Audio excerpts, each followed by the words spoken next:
माता की, भारत माता की। वेंकटेश्वर विश्वविद्यालय द्वारा आयोजित आज के इस अभिनंदन कार्यक्रम में मंच पर आसीन मेरे बहुत ही पुराने मित्र, बचपन के साथी, उत्तर प्रदेश विधानसभा के सदस्य और उत्तर प्रदेश सरकार में परिवहन मंत्री रहे आदरणीय अशोक कटारिया जी, वेंकटेश्वर विश्वविद्यालय के संस्थापक अध्यक्ष एवं कुलाधिपति और जिन्होंने आज इस पूरे आयोजन का संयोजन किया है, डॉक्टर सुधीर गिरी जी, एनटीए के अध्यक्ष, पूर्व अध्यक्ष संघ लोक सेवा आयोग और पूरे भारत में जिनकी शिक्षा के क्षेत्र में एक अलग प्रकार की प्रसिद्धि है, ख्याति है, जिनके बारे में श्रीमान अशोक कटारिया जी ने बहुत विस्तार से बताया। आदरणीय प्रदीप जोशी जी, वेंकटेश्वर विश्वविद्यालय के प्राचार्य डॉक्टर राजीव त्यागी जी, माननीय विधान परिषद के सदस्य डॉक्टर हरि सिंह ढिल्लो जी और जिनके मार्गदर्शन में बहुत हमारी बेटियां, हमारी बहनें बहुत शानदार कार्य के लिए अध्ययन कर रही हैं, जिनके मार्गदर्शन में अभी हम सब लोगों ने यहाँ पर शानदार उनका यहाँ कार्यक्रम देखा। गुरुकुल चोटीपुरा की बेटियों ने, बहनों ने, उनका मार्गदर्शन करने वाली आचार्य डॉक्टर सुमेधा दीदी जी, जब भी मेरे मित्र स्वामी यतीश्वरानंद जी मुझे मिलते हैं तो हम सब लोग मिलकर सुमेधा दीदी का स्मरण करते हैं।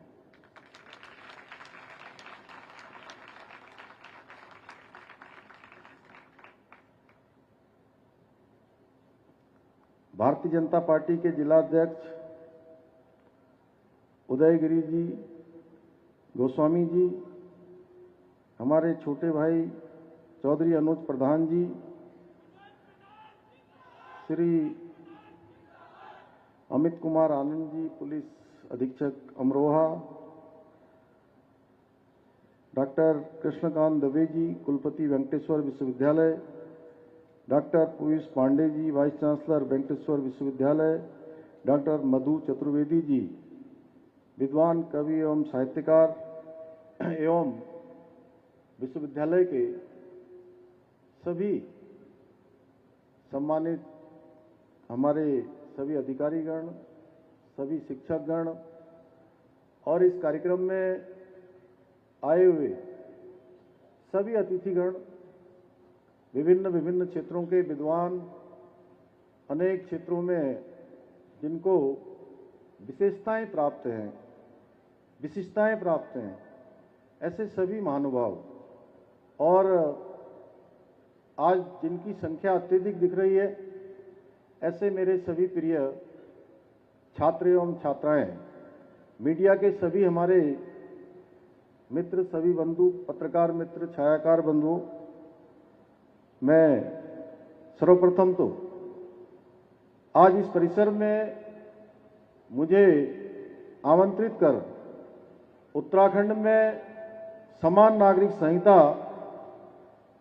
लागू करने के लिए आप सब लोगों ने जो मेरा अभिनंदन किया है, मेरा स्वागत किया है, मेरा प्रोत्साहन किया है, उत्साहवर्धन किया है, मैं आप सभी का हृदय से आभार व्यक्त करता हूं। और मैं समझता हूं कि ये कार्यक्रम केवल अभिनंदन समारोह नहीं है, बल्कि भारत के संविधान की आत्मा को साकार करने का उत्सव है, जहां पर हम एक उत्सव की तरह यहां पर एकत्र हुए हैं। ये सम्मान सिर्फ मेरा नहीं है, बल्कि देवभूमि उत्तराखंड की जनता, जिन्होंने हमारे प्रधानमंत्री आदरणीय मोदी जी के नेतृत्व में सन 2022 में उत्तराखंड विधानसभा के चुनाव में जो संकल्प हमने आदरणीय प्रधानमंत्री मोदी जी के नेतृत्व में उनके सामने प्रस्तुत किया था, उस संकल्प पर मोहर लगाने का काम देवभूमि उत्तराखंड की 1.25 करोड़ जनता ने किया।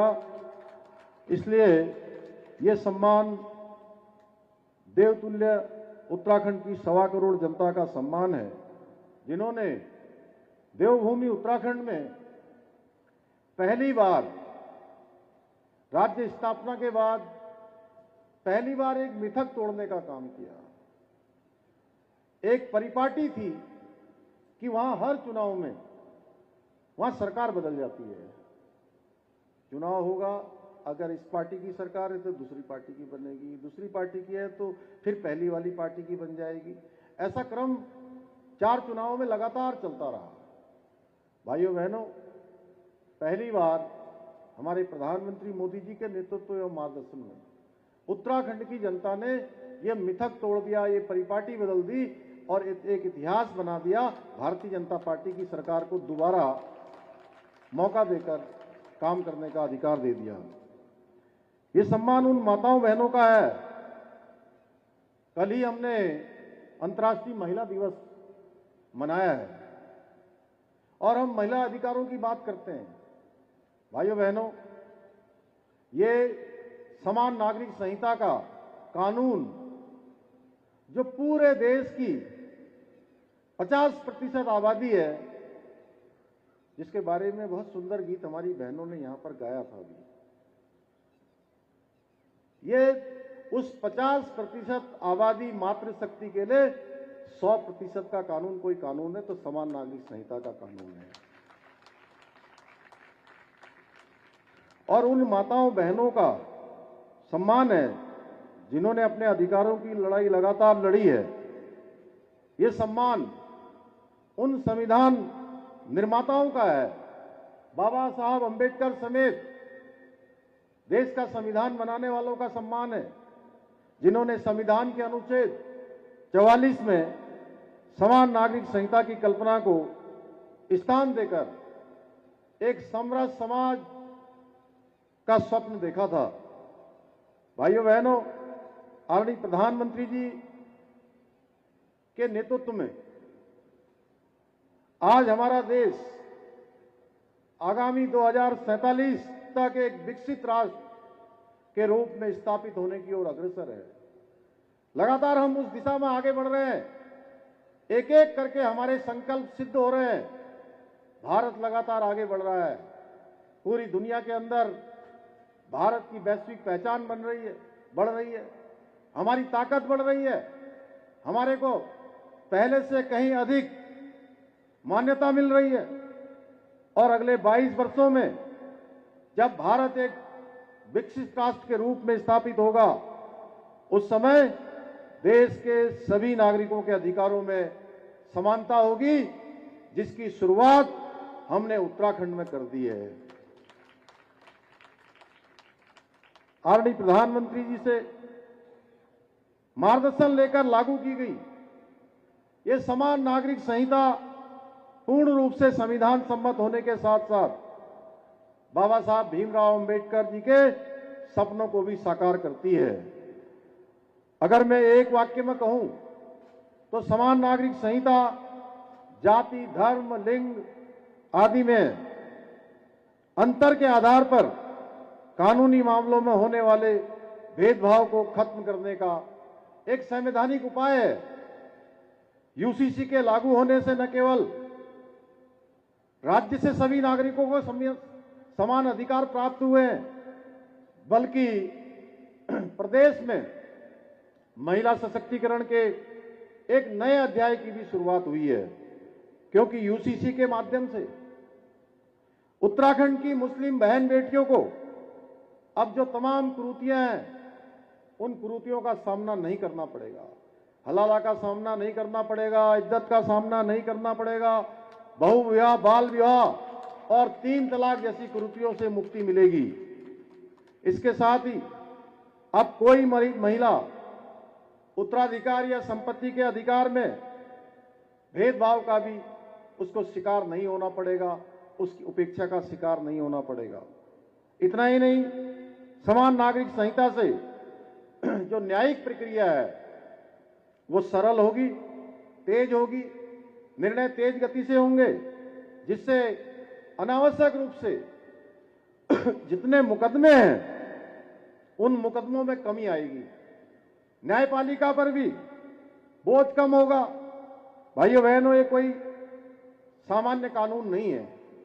मैं अपनी नौजवान पीढ़ी को जरूर बताना चाहता हूं कि ये कोई सामान्य कानून नहीं है, बल्कि उन लाखों महिलाओं के अधिकारों का सुरक्षा कवच है जो वर्षों से समानता की प्रतीक्षा कर रही थी।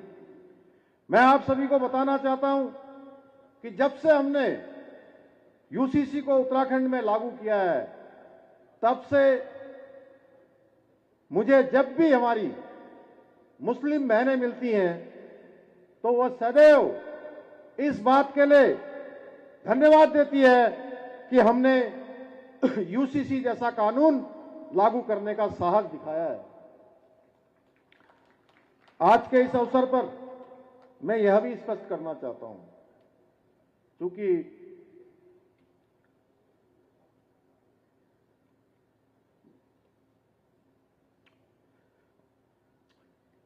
ये विश्वविद्यालय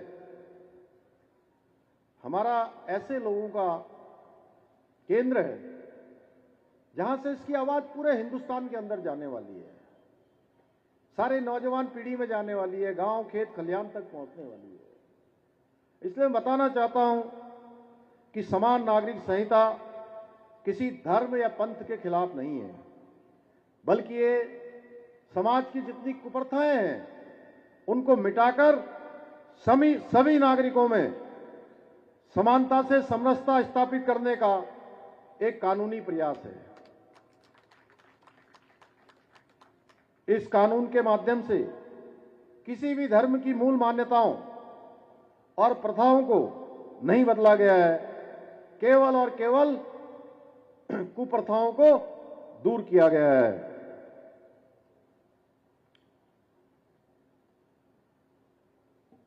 ये देश का दुर्भाग्य है कि स्वतंत्रता प्राप्ति के कई दशकों तक देश में एक ऐसी पार्टी की सरकार रही जिन्होंने अपने वोट बैंक के चक्कर में यूसीसी को देश में लागू नहीं होने दिया, जबकि विश्व के जितने भी प्रमुख मुस्लिम देश हैं उन सभी प्रमुख देशों में और दुनिया के सभी देश जो भी जिनको भी हम सभ्य देश कहते हैं, सारे सभ्य देशों में पहले से ही समान नागरिक संहिता लागू है। वहां पर ये कानून पहले से ही प्रचलन में है। भाइयों बहनों, हम जानते थे कि भारत में सर्वप्रथम यूसीसी को लागू करने का मार्ग आसान नहीं होगा, सरल नहीं होगा, लेकिन जब संकल्प मजबूत हो और मोदी जी जैसे दूरदर्शी नेता का मार्गदर्शन प्राप्त हो और जनता का आशीर्वाद साथ में हो, तो कोई भी बाधा हमें ऐसे काम करने से रोक नहीं सकती है। इस कानून का प्रभाव केवल उत्तराखंड तक सीमित नहीं रहेगा, बल्कि ये पूरे भारत में एक नई चेतना जगाने का काम करेगा। भाइयों बहनों, जैसा अभी आदरणीय प्रदीप जोशी जी ने बहुत विस्तार से बताया कि हमने किस प्रकार से यूसीसी को लागू करने के लिए वहां पर कौन कौन से काम किए। हरि सिंह ढिल्लो जी ने बताया 2,31,000 लोगों से हमने उनके विचार लिए, 20,000 लोगों के वक्तव्य लिए, अनेक धार्मिक संगठनों के लोगों से हमने उनके सुझाव लिए, उनके बीच में हमने संगोष्ठी करी, उनके बीच में वार्तालाप किया, संवाद किया। इतना ही नहीं, राज्य के अंदर चलने वाले सभी राजनीतिक दलों के लोगों से भी अपने विचार देने के लिए आग्रह किया। और उसके बाद जितने भी हमारे समाज के स्टेक होल्डर हैं, उन सारे स्टेक होल्डरों को भी हमने इसमें सम्मिलित किया। उसके बाद एक ड्राफ्ट बनाया गया। भाइयों बहनों, ड्राफ्ट बनाने के बाद विधानसभा के अंदर उसको प्रस्तुत किया गया और विधेयक के रूप में जब उसको मान्यता मिली तो हमने माननीय राष्ट्रपति महोदय के पास उनकी मंजूरी के लिए भेजा।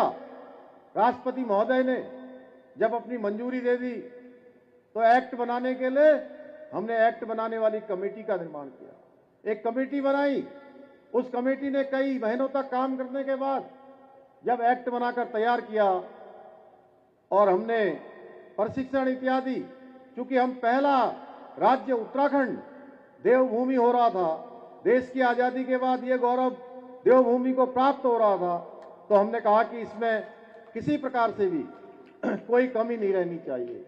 भाइयों बहनों, तमाम औपचारिकताओं को पूरा करते हुए हमने एक शुरुआत कर दी है, यानी 27 जनवरी को इसी साल 2025 में हमने पूरी तरह से राज्य के अंदर समान नागरिक संहिता का कानून लागू कर दिया है। और मुझे पूरा विश्वास है जिस प्रकार मां गंगा देवभूमि उत्तराखंड से निकलकर पूरे देश को जल और जीवन देने का काम करती है, कहीं सींचने के काम आती है, कहीं पीने के काम आती है, हर प्रकार से लोगों का जीवन सफल करती है, उनका उद्धार करती है, उनको किसी न किसी रूप में लाभ देने का काम करती है। भाइयों बहनों, उसी प्रकार देवभूमि उत्तराखंड से निकली हुई ये समान नागरिक संहिता की गंगोत्री भी आने वाले समय में पूरे देश को लाभ देगी और ये समृद्ध धारा देश के दूसरे राज्यों को भी इस दिशा में आगे बढ़ने के लिए प्रेरित करेगी।